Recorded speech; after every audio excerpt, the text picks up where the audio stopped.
নমস্কার। এডুচর্চার পক্ষ থেকে সকলকে অনেক অনেক শুভেচ্ছা।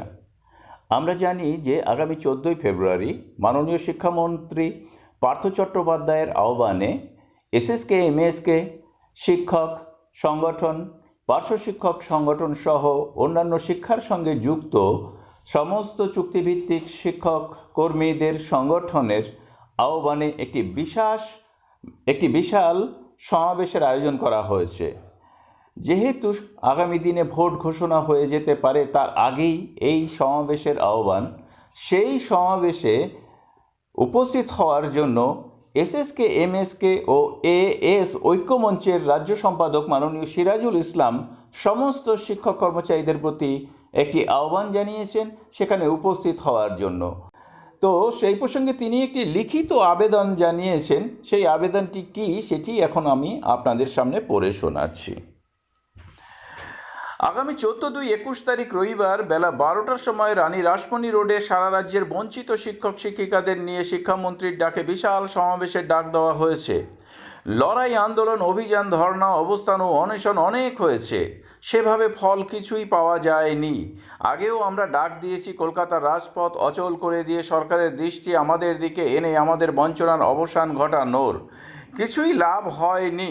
তাই এবার আমরা শেষবারের মতো ডাক দিচ্ছি উক্ত দিনে রাজপথ অচল করে দিয়ে সরকারের পাশে থাকার বার্তা দিয়ে আমাদের কিছু সমস্যার সমাধান করানোর।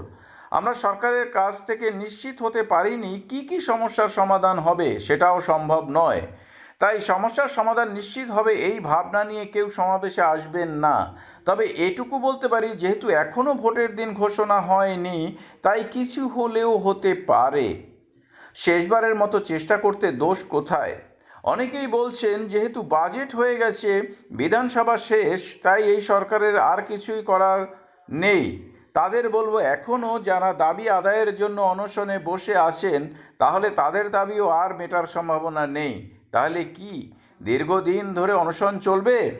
আমরা জানি আমাদের মুখ্যমন্ত্রী খুব আবেগী মহিলা। উনি বারবার বলেন আমাকে ধমকে চমকে কিছু পাওয়া যাবে না।